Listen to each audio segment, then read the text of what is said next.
Você está assistindo Maratona, programa Médicos em 3D, com a doutora Luzaneri Cruz, na TV Ambiental, a TV que te reconecta. Oferecimento Instituto Feminina, Saúde e Bem-Estar da Mulher. Óticas Cachoeiro, confiança transmitida no olhar.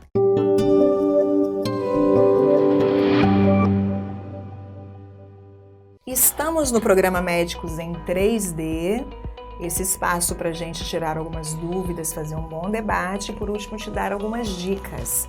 Nosso assunto hoje é super atual, é sobre cigarro. Parece um assunto antigo, né? Mas nós vamos falar de um cigarro novo que tem aí mexido com a cabeça das pessoas.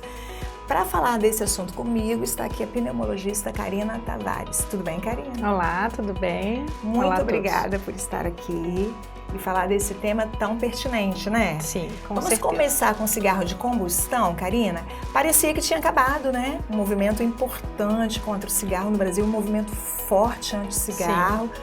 Parecia que a gente tinha combatido, né, esse mal. Lá nos anos 60, 70, era bom, né? Você ficava popular se fumasse.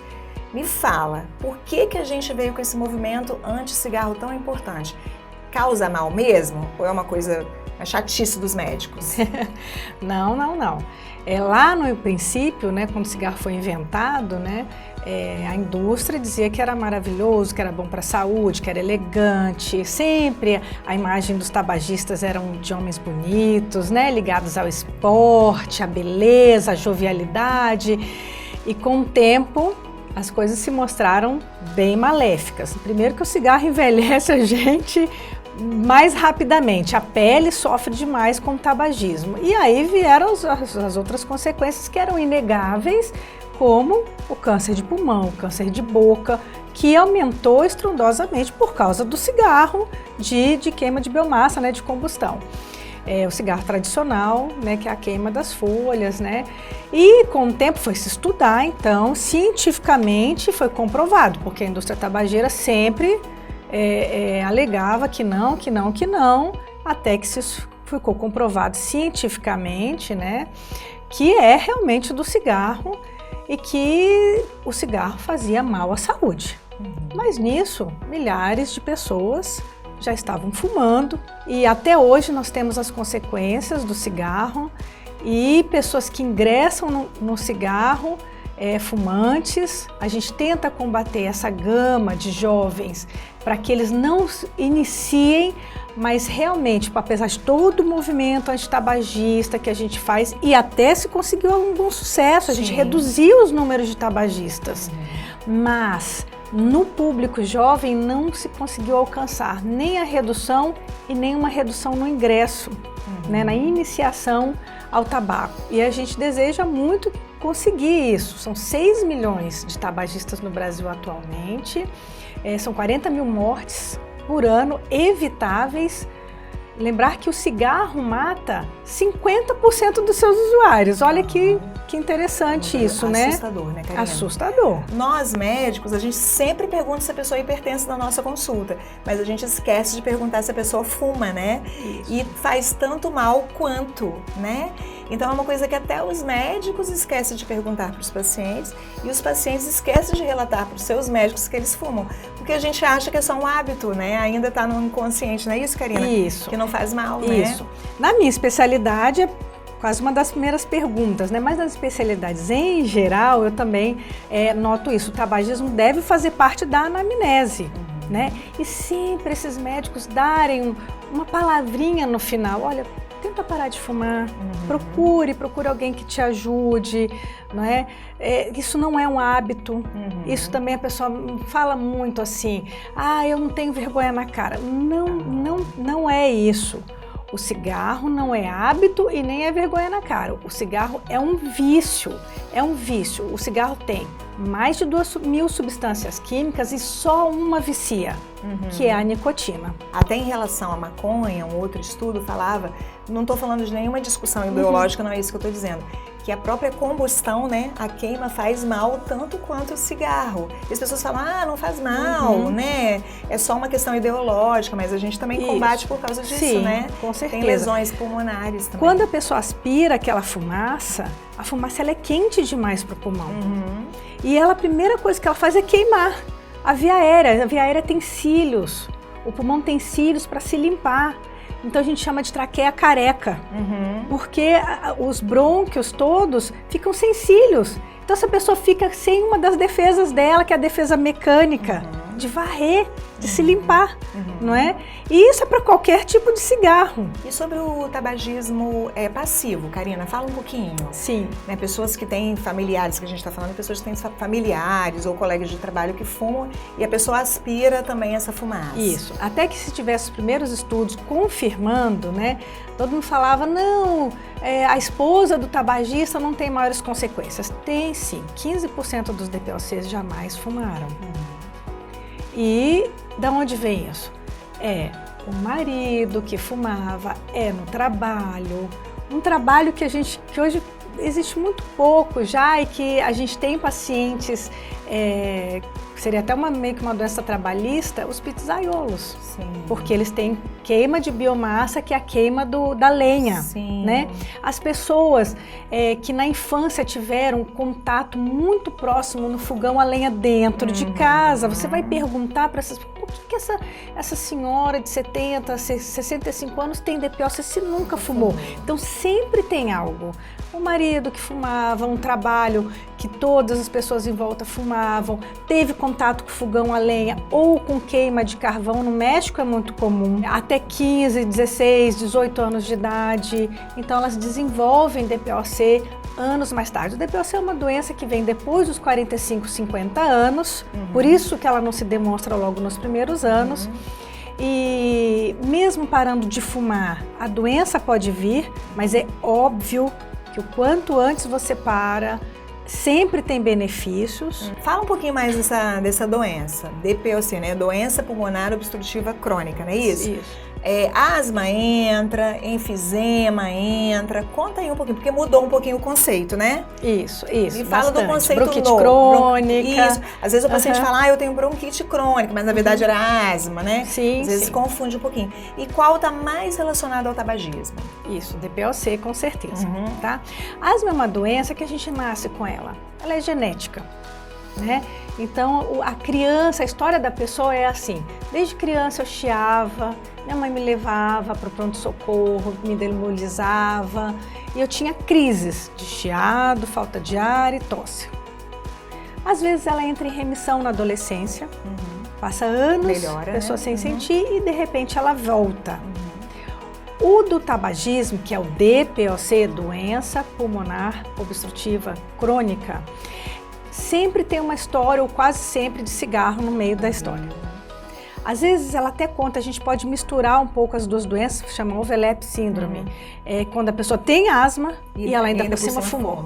Né? Meu Deus. Então ela muda a história natural da doença dela, que é benigna. A asma é uma doença benigna. Você tem hoje fartos tratamentos para ela, para controlar, a pessoa tem uma vida super normal.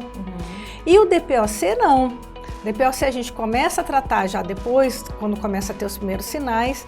Infelizmente, os tabagistas não fazem uma rotina de avaliação funcional para se descobrir a doença desde o princípio.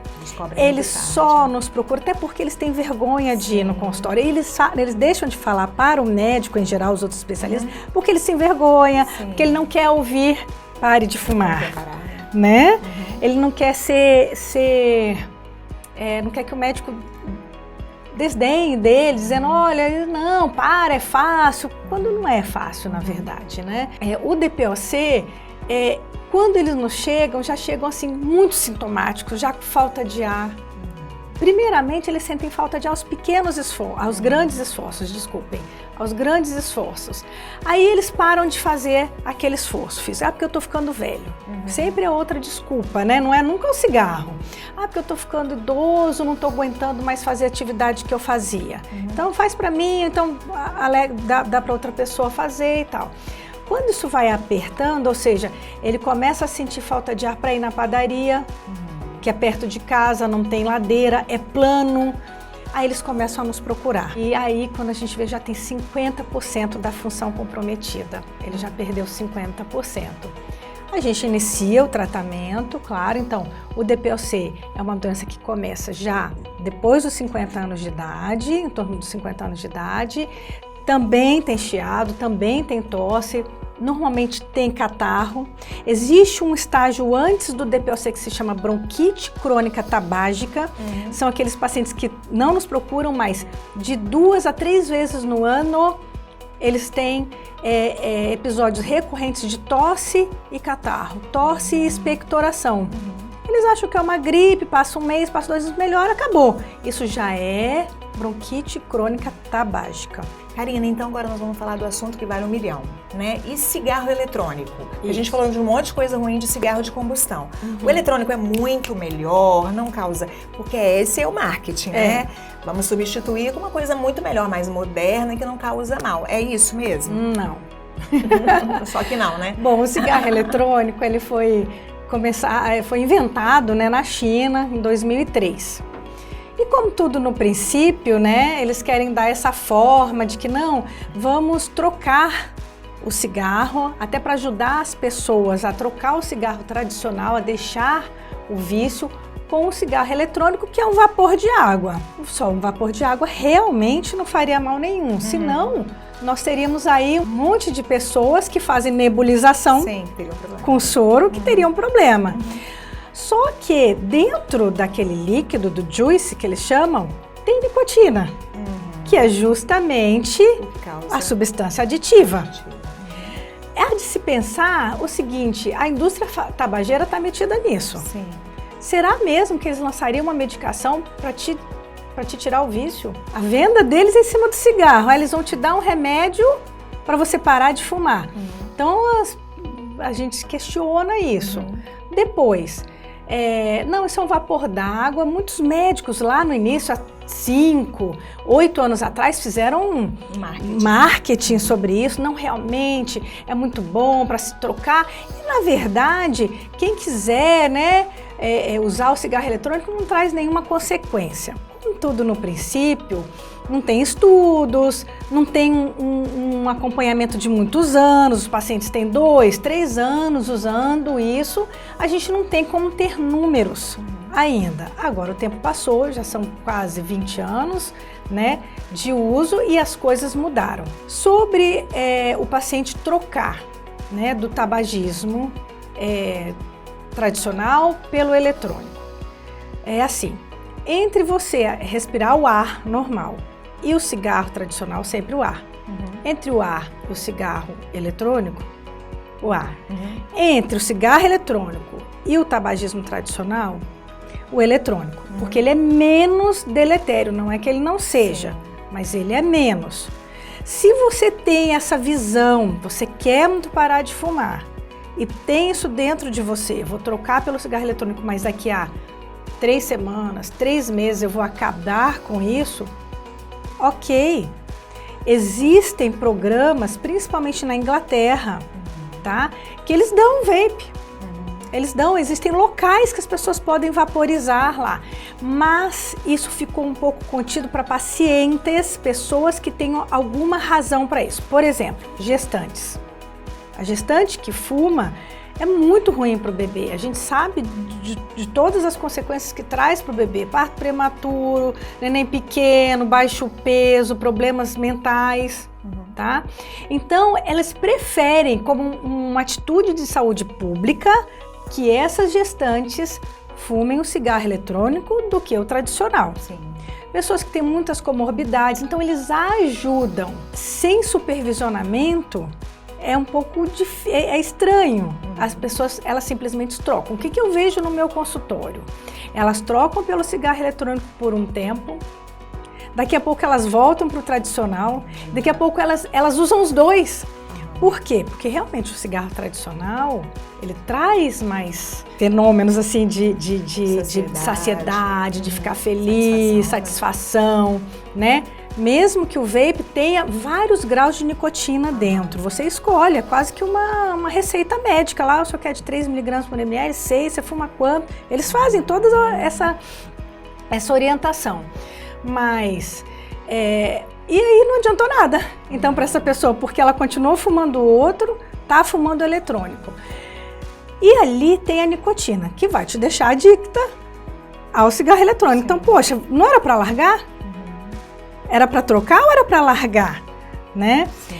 Agora, quais são as consequências disso a longuíssimo prazo? Né? A gente sabe que o cigarro tradicional também demorou um tempo até começar a mostrar câncer, aumento de câncer, de pulmão, de boca. Então, o cigarro eletrônico vai mostrar o quê? Né? A gente ainda não tem essa resposta. A gente não sabe. Mas Karina, ali é só um vapor de água com gostinho, com odorzinho, e realmente tem a nicotina e tal, porque o cara está tentando parar de fumar. Ali existe um filamento que esquenta. E aí a gente não sabe as composições químicas dessa reação. Sim. Quando elas se misturam. A gente sabe, por exemplo, que no cigarro tradicional tem até veneno de rato. Não porque eles puseram veneno de rato no cigarro, mas porque na combustão as ligações químicas transformam. Exatamente. No cigarro eletrônico é a mesma coisa. E já se encontrou metais pesados, e já tem estudos que comprovam. Antigamente falavam, não, isso não é uma verdade. Isso é verdade. Karina, muito obrigada por estar aqui. Todo mundo que vem nesse espaço, a gente pede para deixar uma dica. E eu queria que você deixasse uma dica exatamente sobre o tabagismo. Ninguém nasceu fumando. Isso não é algo natural, não é fisiológico da nossa vida. Então, oriente seus filhos, os pais que fumam, não dê esse exemplo para os seus filhos. Você é o herói do seu filho. Se você fuma, ele vai achar que isso é uma coisa bonita, natural, saudável, coisa que não é. Então não fume, procure parar de fumar, procure ajuda. E também para os vapes. Ok, Karina, muito obrigada por você estar aqui com a gente, essas dicas valiosas, um monte de assunto importante, novo, inclusive para mim. Esse foi o programa Médicos em 3D, dúvidas, dicas e debates. Esse conteúdo e outros você encontra no YouTube da TV Ambiental, a TV que te reconecta.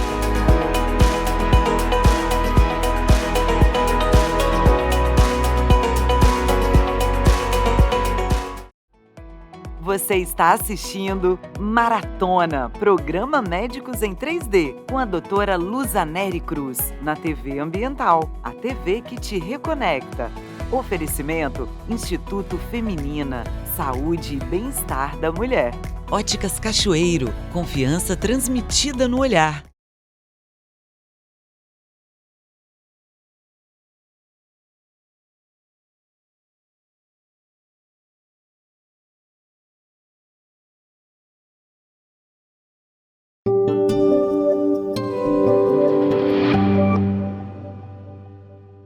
Estamos no programa Médicos em 3D, um espaço para fazer um debate, tirar suas dúvidas e, por último, te dar algumas dicas. Nosso tema hoje é envelhecimento e especialmente o envelhecimento saudável que todo mundo deseja. Quem vai falar desse tema comigo é a doutora Valesca Binda, que é geriatra. Tudo bem, Valesca? Tudo jóia. Tema legal, né, pra gente abordar, bacana, né? Com certeza. Lá no meu consultório, Valesca, as pessoas às vezes aos 30, aos 40 já estão interessadas, né, nesse assunto. Me conta um pouquinho como é que é o seu consultório. Primeiro, como que a gente classifica um idoso? Quem é considerado idoso e quem é considerado jovem? Então, Luz, segundo a Organização Mundial de Saúde, idosos são todas as pessoas acima de 60 anos. Lógico que assim, nós estamos falando de um país em desenvolvimento. Nos países desenvolvidos, eles classificam idosos acima de 65 anos. E alguns países na Europa, como a Itália, acima de 70 anos. Já pensou? Ficar jovem até os 70? Tem mais uma questão trabalhista por aí, de produtividade, não é, Valesca? Exatamente. E menos em relação a doenças, né? Porque assim, nós sabemos que agora no Brasil, a expectativa de vida saudável saudável, ela tem aumentado com os anos, Sim. né? Então, a nossa expectativa de vida saudável, que é aquele idoso que ainda trabalha, livre de incapacidade, de sequelas, pode chegar a 73 a 75 anos, dependendo do sexo. Vamos falar desse desejo da gente de chegar nessa idade, né? 70 anos, já pensou, sem nenhuma incapacidade, sendo considerado saudável. O que a gente pode fazer já aos 30, aos 40? Existe alguma coisa? Isso é um questionamento que as pessoas fazem para você? Sempre.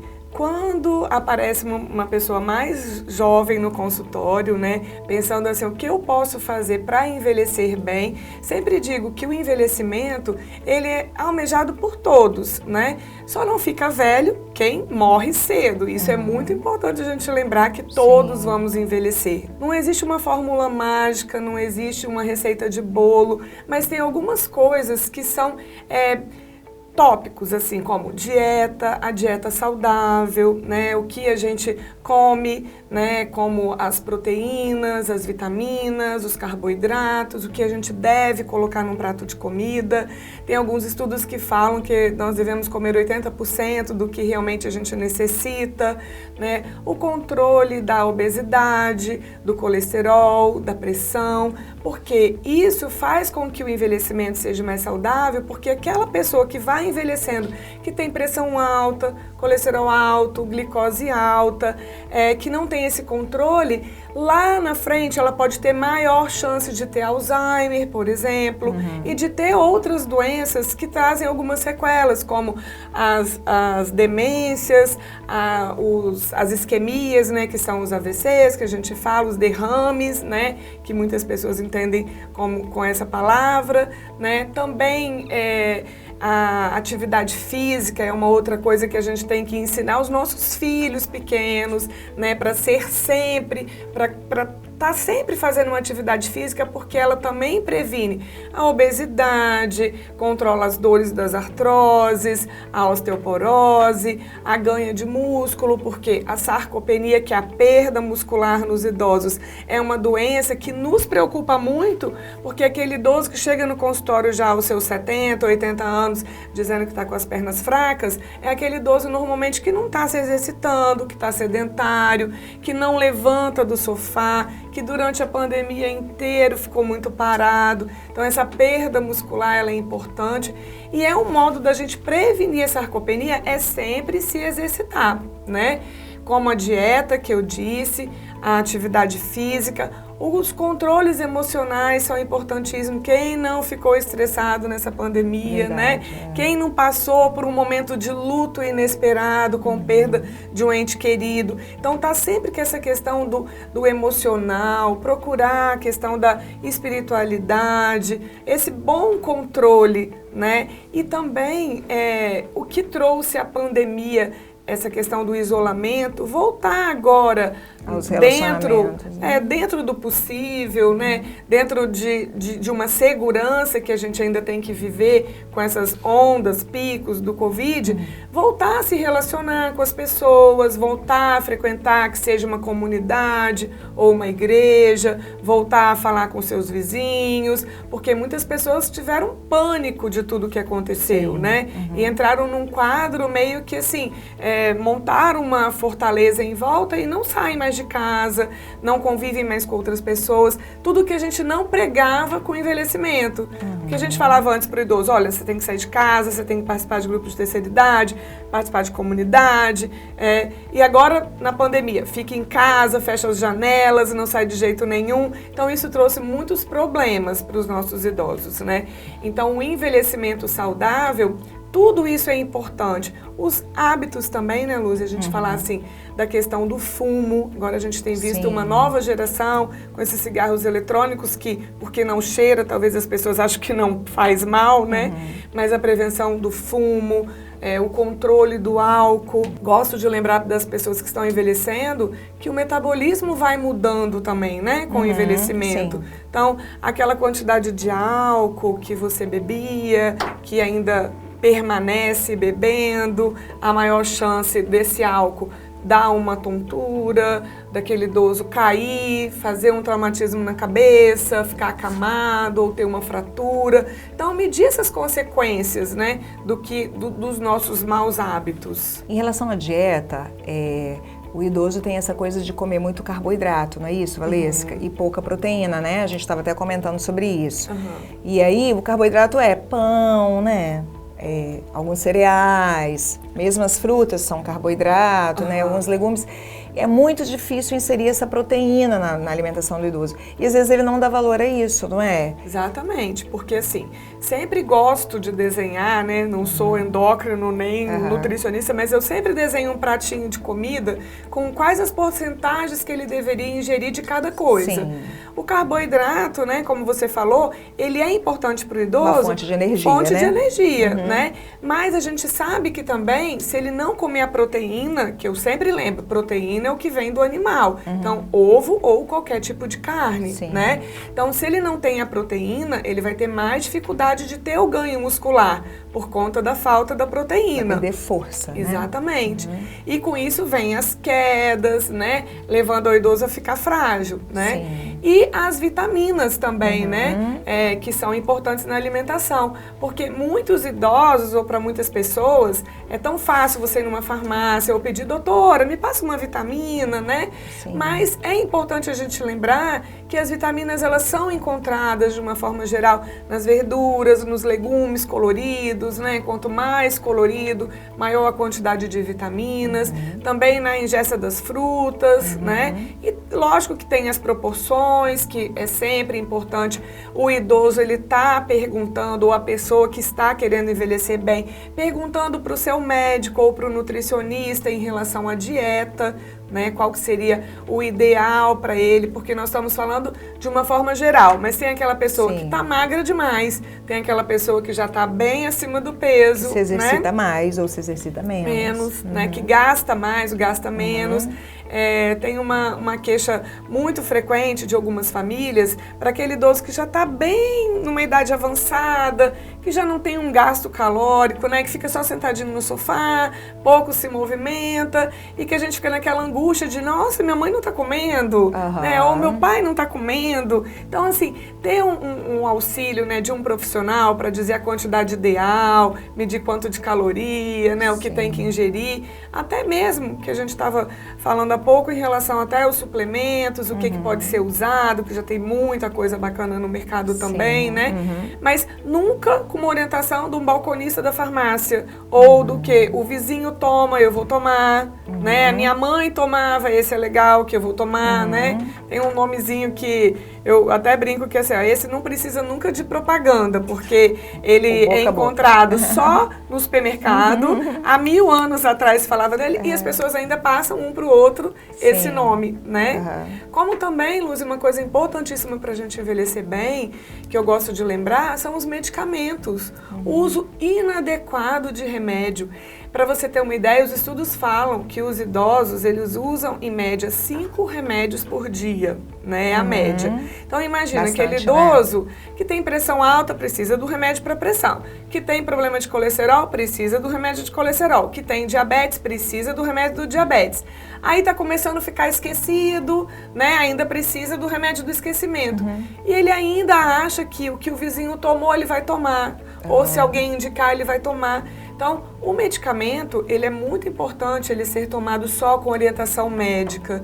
Sempre quando a gente for na consulta, levar todos os remédios, bota numa sacola, joga na frente do médico antes que ele fale bom dia ou boa tarde, porque tem médicos que a gente vai, que a consulta pode ser muito rápida, né? Ou que não é uma especialidade de geral, então vai ver só aquela parte assim, só o osso, só a questão da pele. Então é importante o médico saber de tudo que a gente usa Porque se a gente passa um remédio que pode interagir com o que eu já estou tomando, ou diminui o efeito, ou aumenta o efeito. Né? E um médico precisa saber o que o outro médico passou, né? É. E às vezes o idoso não sabe, são nomes complicados, né? Isso. Digo sempre, se não quer levar caixas de remédio, corta a etiquetinha do remédio, ou se não escreve no papel, o horário, a dose. É muito importante, porque às vezes, só um exemplo, tem um medicamento para desacelerar o coração, né, que chama-se atenolol, é um exemplo. Ele tem vários nomes comerciais, mas se eu não sei que eu estou usando o Abloc, que é o nome comercial, um exemplo, e eu preciso desse remédio, talvez o meu médico vai passar outro remédio que é a mesma coisa. E aí eu vou colocar um remédio em cima do outro, dobrar a dose, posso passar mal, meu coração pode bater devagar demais, eu posso ter uma pressão baixa demais, né? E os efeitos colaterais também, né? Que são indesejáveis e que a gente sempre tem que ter esse suporte do médico para você estar dando um retorno. Olha, doutora, o remédio que eu comecei a tomar me tirou o sono. Ah, doutora, o remédio que eu comecei a tomar me prendeu a urina, né? E outras coisas mais que são até mais complicadas, né? Em relação ao remédio, até em relação aos filhos, né? Porque às vezes o idoso fica na casa de um filho e às vezes na casa do outro, né? Ontem eu atendi uma paciente com esse perfil. E às vezes uma filha domina toda a questão e o outro não. Eu falei, olha, vocês precisam se comunicar melhor, porque senão vocês vão se confundir aí na hora de fazer a medicação, né? Exatamente. E a gente está falando de uma geração que a gente ainda pega de idosos que não é igual a nossa, que temos poucos filhos, né? Essa geração tem muitos filhos, né? Então, às vezes, a gente está falando de um idoso que tem 5 filhos, são 5 casas diferentes que ele transita, né? 5 cuidadores diferentes, né? Então, isso é muito importante. Como também, quando vai ao médico, se é um filho diferente que leva o caderninho, a agenda hoje, 14 de julho, consulta com a doutora Valesca, ela mudou tal e tal medicamento, refaz a lista, né? Porque a gente está falando dos idosos independentes, aqueles que dominam bem os seus remédios, que têm as caixinhas lá separadas, que eles vão tomar os seus remédios, mas quando muda de lugar, muda a pessoa que está cuidando, é importantíssimo você saber o horário, a dose, com que toma, se é com a barriga vazia, se eu tenho que tomar água, se eu tenho que tomar leite, se é depois da comida, tudo isso é importante, verdade. Voltando lá no exercício físico, Valesca, eu vejo assim o idoso que gosta de passear, às vezes faz uma hidroginástica, mas tem um pouquinho de resistência ao exercício de força, né? Sim.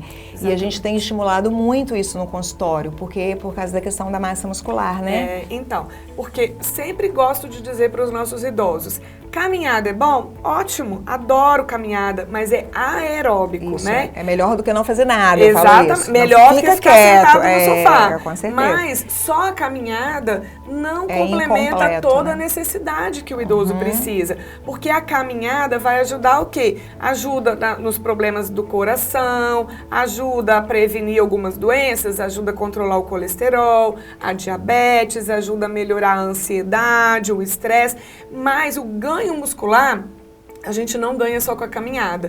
Então, o exercício resistido, onde a gente pode encontrar? No pilates, na academia, no funcional, sempre muito orientado. O idoso não deve ir para uma academia e fazer o exercício que ele lembrava que fazia 20 anos atrás, né? Ou que ele está vendo que a outra pessoa está fazendo e ele está fazendo igual, né? Tem que ter uma orientação do profissional de educação física ou do fisioterapeuta, que seja no pilates, né? Agora, eu tenho visto algumas hidroginásticas que faz a musculação dentro da água também, que é legal. Quando a gente tem problema de algumas artroses, que aí é o exercício sem impacto dentro da água, que é a hidroterapia, né? Mas assim, a atividade física para ganho de força é essencial, porque a gente falou da sarcopenia, que é a perda de massa magra, né, do músculo, que faz com que os idosos tenham fraqueza nas pernas, que tenham mais quedas, e aí, consequência, fratura, imobilidade, e aí é uma bola de neve. Em relação à reposição de vitaminas,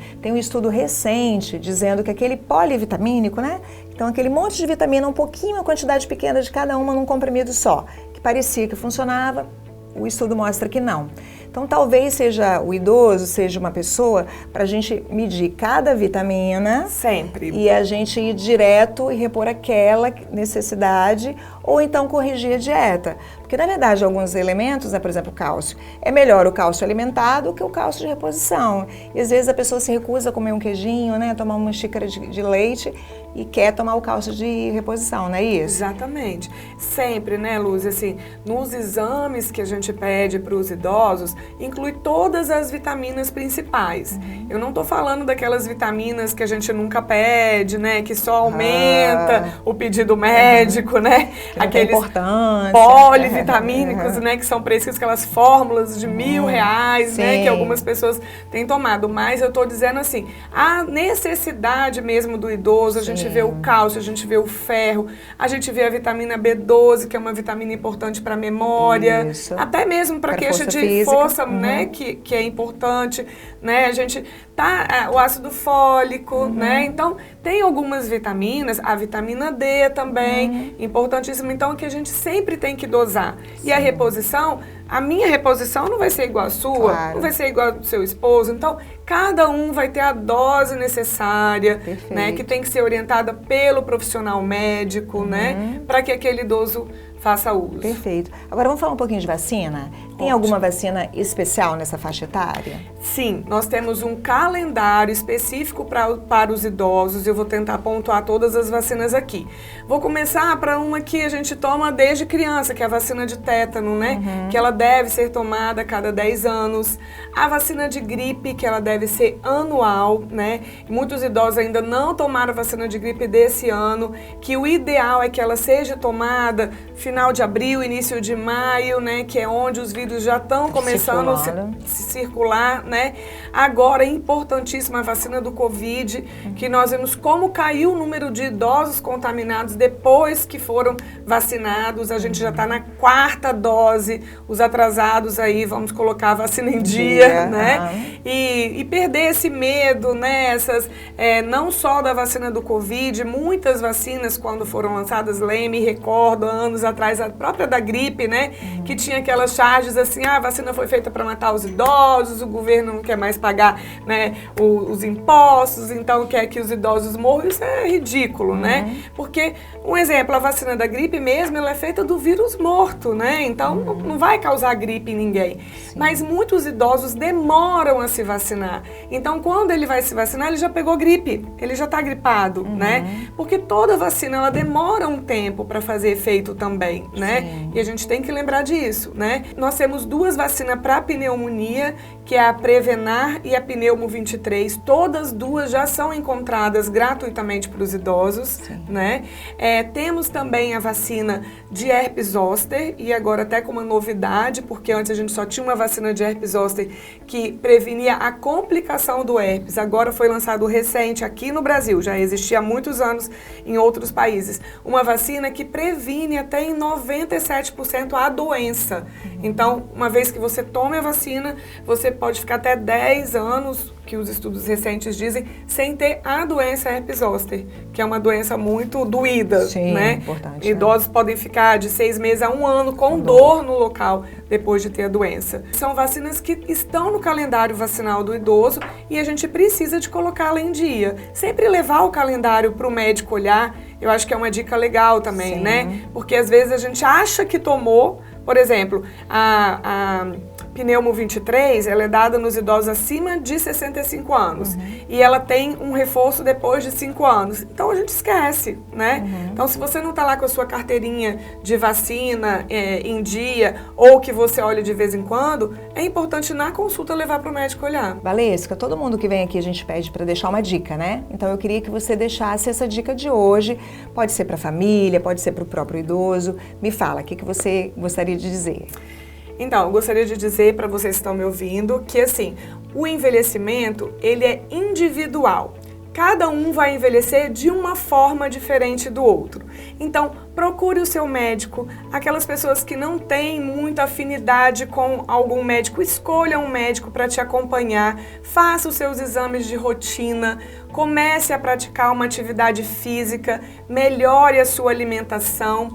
E não deixe que o desânimo chegue e tome conta. Dicas preciosas, hein, Valesca? Inclusive para nós, né, que estamos no Pra processo. Bom, muito obrigada pela sua presença. Eu que agradeço. Informações super preciosas mesmo, tá Obrigada. bom? Esse foi o programa Médicos em 3D, dúvidas, dicas e debates. Estes e outros conteúdos você encontra no YouTube da TV Ambiental, a TV que te reconecta.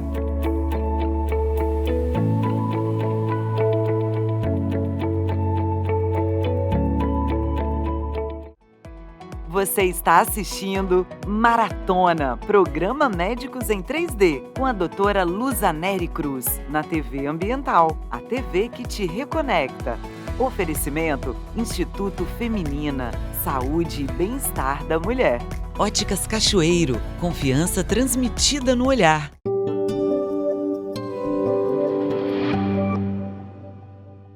Estamos no programa Médicos em 3D, um espaço para fazer um debate, tirar as dúvidas e te dar algumas dicas. Nosso tema de hoje vai ser a privação estrogênica, um tema super importante. Para falar aqui comigo está Paulo Batistuta. Tudo bem, Paulo? Tudo bem, doutora, um prazer. Então, nosso tema é um tema do dia a dia, né? Do cotidiano. A gente tem uma situação que é fisiológica, né? Da privação estrogênica, que é a menopausa. Exato. Né? Cada vez mais mulheres jovens, ativas, cada vez essa mulher tem chegado no nosso consultório entrando na menopausa, não é isso, Paulo? É verdade. E a expectativa de vida das mulheres brasileiras hoje é de 82 anos. E vem aumentando ano após ano, com os cuidados aí de prevenção, boa nutrição. As mulheres têm vivido mais. E chega uma hora que para de menstruar. Isso é da vida, isso é esperado. Só que com essa parada da menstruação vem algumas particularidades que merecem um cuidado especial. É verdade. Paulo, isso acontece em torno dos 50 anos, não é isso? Pois é, a mulher Vamos brasileira localizar, né, bastante Isso a menopausa. Eu tenho pacientes que chegam para mim e falam aos 48, porque eu entrei em menopausa precoce. E não é o caso, né? Não. É o que a gente espera mesmo, não é isso? Exatamente. Mas por volta de 47, 48 anos, algumas vão para 54, 52, varia. Mas a gente considera que antes dos 40 realmente é cedo. Mas 47, 48 anos é esperado.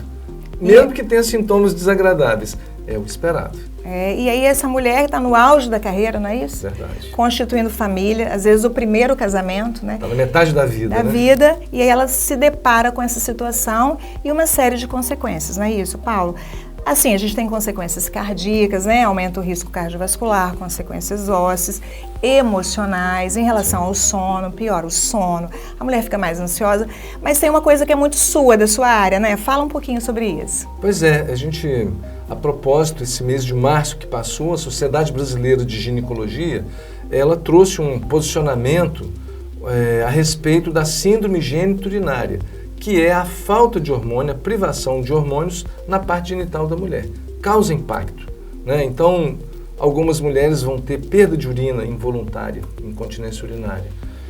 Outras vão ter o ressecamento, isso é para quase todas. Diminui a lubrificação habitual e a lubrificação da excitação sexual, da hora da relação sexual. Isso também causa transtorno, porque a mulher é muito jovem ainda, né? Também nós temos infecções vaginais de repetição, aquilo se repete, aquilo incomoda, e muitas vezes tudo isso é falta, tem como pano de fundo essa falta de estrogênio, que é a marca do climatério. Paulo, você colocou uma série de problemas, né? E importantes para uma mulher ativa. Sim. Mas a gente tem solução? Me fala. Pois é. Nós tínhamos poucas, né, há um tempo atrás, não é isso? É verdade. Quando eu formei, nós podíamos apenas fazer a reposição hormonal via oral. Mas aquelas mulheres que têm contraindicação da reposição hormonal ficavam a ver navios. Né? Também nós sabemos que o uso do hormônio pela via oral ou pela via transdérmica, ele não atende todos os casos dessa síndrome geniturinária. Né? Então, hoje nós temos hormônios que nós podemos usar localmente, nós temos hidratantes e nós temos o laser. Temos também a fisioterapia, que faz uma boa contribuição. Então, aumentou o nosso arsenal. Antes eu me sentia bastante incomodado quando chegava uma mulher com uma perda urinária leve, uma incontinência urinária leve. O que oferecer para essa mulher? Não tinha ainda fisioterapia nova. Hoje nós podemos fazer a fisioterapia, os hormônios locais. Mulheres que têm contraindicação de hormônio, como por exemplo as mulheres sobreviventes aí do câncer de mama. eu posso fazer o laser. Então, tem algumas ferramentas muito boas. Fala um pouquinho mais de laser, Paulo. É um assunto muito novo, né? A gente ouve muito falar de cirurgia, né? Uma coisa que as pessoas lançavam mão, mas isso que você falou, é uma fase mais tardia, não é isso, a cirurgia? Mas o laser a gente pode começar em qualquer fase, não é isso? Cirurgia para corrigir incontinência urinária, é isso. De um modo geral, o que o laser vai fazer é fortalecer os tecidos. Então, imagina aí, o laser dermatológico já é bem conhecido há muito tempo, né? Umas 3 décadas pelo menos. Então, as mulheres, principalmente, gostam de fazer laser para a pele ficar pele de pêssego, tirar o pé de galinha, o código de barras.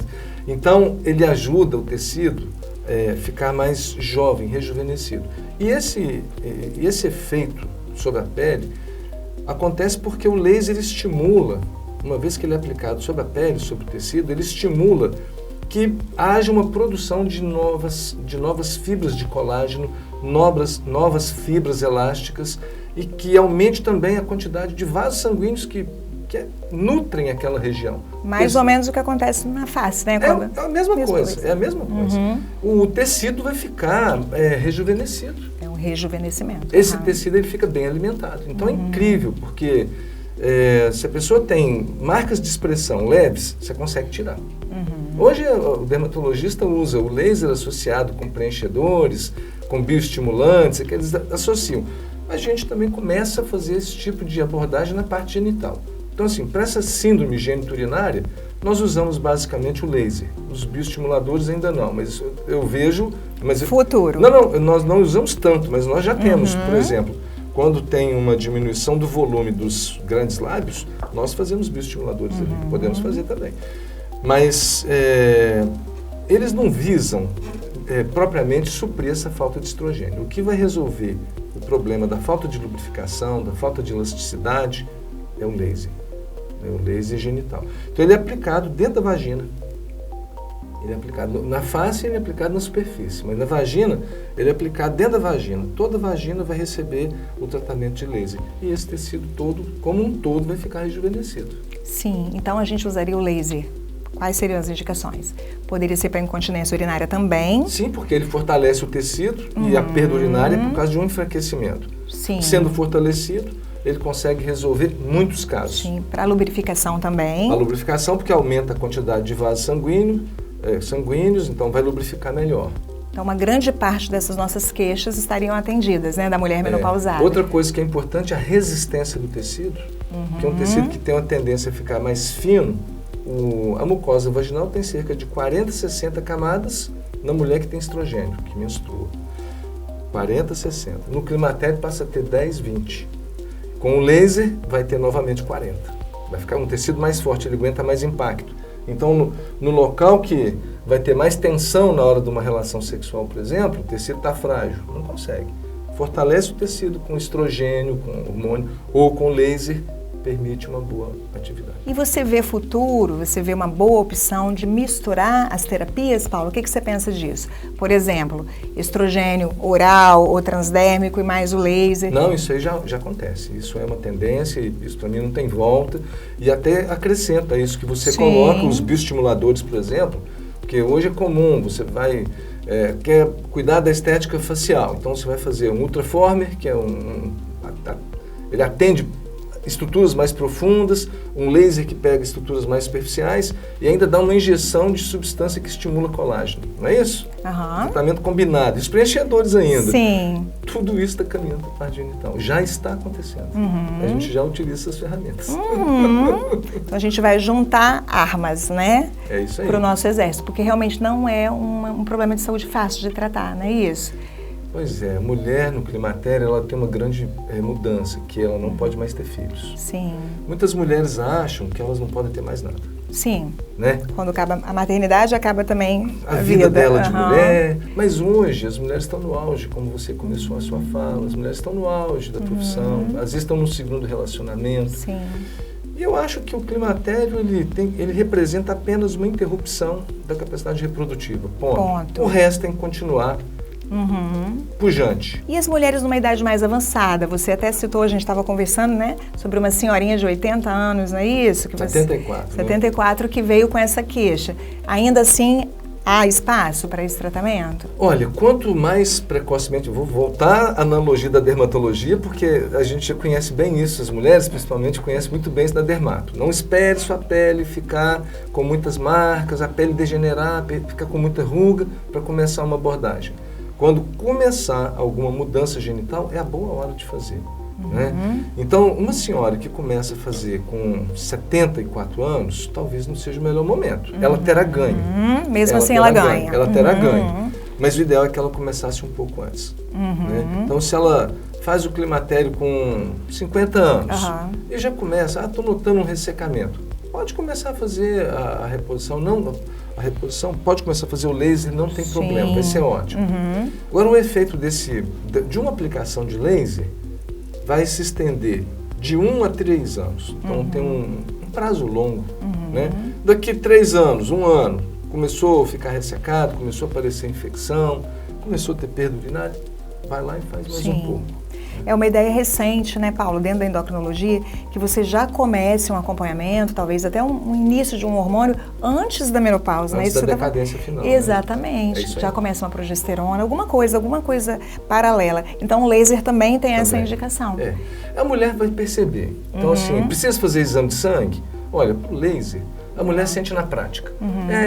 Fazia uma atividade física e não perdia xixi, agora começa a perder um xixizinho. Ou então perdia um pouquinho, agora perde mais. Ou então, na hora da relação sexual, demora muito a ficar lubrificada. Ou nem fica. Aí, na relação sexual, precisa usar lubrificante uma vez, precisa usar 2 vezes. Quer dizer, tem possibilidade de ficar livre disso, de retornar a uma função. Agora também, o laser não é panaceia, não resolve tudo.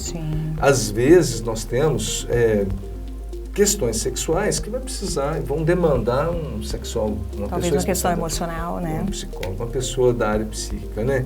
Para atuar, porque você precisa ter a máquina localmente fortalecida, mas não é só ela, né? Tem a questão biológica, mas tem a questão emocional, claro. né? Paulo, outra questão é relacionada a alterações adquiridas, que a gente estava até conversando, né? Por exemplo, uma mulher que teve câncer de mama, tem contraindicação, não é isso? Para reposição hormonal. Eu falei para você que eu recebi até uma aula, né, recente, falando sobre isso, que as outras questões a gente dá conta, né? Então a gente consegue proteger o coração dessa mulher, a gente consegue fortalecer o osso, mas existem questões que a gente não consegue, né? Verdade. Que faz muita falta o hormônio. Fala um pouquinho sobre isso. Pois é, então um exemplo clássico aqui é da mulher que teve câncer de mama. Né? É uma mulher que tem uma proibição, não só essa mulher que teve câncer de mama, uma mulher que também teve trombose, algum tipo de trombose, e agora depois da Covid isso está mais frequente, né? Então as pessoas que não podem usar hormônio farão o quê na época do climatério? Exatamente. Então, como você disse, a partir dos ossos nós conseguimos usar substâncias que não são compatíveis com a doença. São neutras para a mama, né? São neutras para a mama. Nós temos várias abordagens, mas para a parte genital especificamente é difícil, é um desafio. Então, para essas pacientes hoje já existe um entendimento na oncologia, os oncologistas começam a falar disso, sobre o laser. O laser passa a ser uma ferramenta muito boa para as mulheres. Então, você mencionou uma conhecida de 42 anos. É uma menina. Eu tenho uma conhecida que teve câncer de mama e teve que retirar os 2 ovários aos 42 anos. Exatamente. E agora? Exatamente, é uma menina. Então, essa mulher, a minha sugestão para os ouvintes aqui, já que câncer de mama é uma condição bastante comum, né? A mulher que para de menstruar, começa a fazer o laser logo. Não espera começar a sentir sintomas, não começa. Maravilha, né? Agora, recentemente, eu recebi uma moça de 49 anos, ela é muito exuberante, faz muita atividade física, assim, é fitness, ela é toda, sempre fez assim os cuidados de saúde e se viu com câncer de mama em novembro. Ela já operou, ela já fez quimioterapia, parou de menstruar. E aí, então, ela percebe uma mudança genital. Você vê, é rápido. Ela fez isso, a operação em dezembro, ela já fez as quimioterapias, agora está aguardando para fazer a radioterapia. Ela não precisou tirar a mama, mas ela, pela quimioterapia, ela não vai menstruar mais. E essa é uma diferença marcante entre a menopausa fisiológica, né? Exato. Porque é rápido. É igual um golpe de machado. Sim. Né? É diferente no processo fisiológico, demora 2 anos, Sim, talvez mais. tem até uma adaptação. E a mulher vai adaptando. Mas nesse caso, então, ela teve a quimioterapia. A partir da quimioterapia, os medicamentos da quimioterapia matam células do ovário, Sim. que produziriam hormônio. Então, por isso que para... Uma castração mesmo, né? É uma castração química. Uhum. E aí, então, ela precisa desse apoio, sabe? Então, procure logo. Não fica com medo, isso não é uma aventura. Hoje, já temos, você vê, a publicação de março desse ano, da Sociedade Brasileira de Ginecologia, o Comitê Especializado em Climatério, ele faz a recomendação do laser para essas mulheres após câncer de mama. Excelente ferramenta, né? Muito boa. Veio agregar muito, né, Paulo? Muito boa, Paulo, todo mundo que vem aqui a gente pede para deixar uma dica, né? Aí eu vou pedir para você deixar uma dica para essa mulher ou para esse parente dessa mulher que está te ouvindo agora. A dica que eu dou tem que preocupar com esses cuidados do corpo, tem que preocupar com tudo isso, mas é fundamental a gente ter um objetivo de vida claro. A gente buscar um futuro produtivo. E com a menopausa, a vida não acaba, ela está começando. E agora a mulher está cheia de experiência, a maturidade tem essa virtude. Então, é uma vida que começa, Paulo, muito obrigada. Falou para mim lá no meu coração, né? Estou aí incluída nesse grupo de mulheres ativas, né? Que bom. Muito obrigada por você ter vindo aqui. Prazer, tá bom? doutora. Obrigado. Esse foi o Médicos em 3D, dicas, dúvidas e debates. Este e outros conteúdos você vê aqui e no YouTube da TV Ambiental, a TV que te reconecta.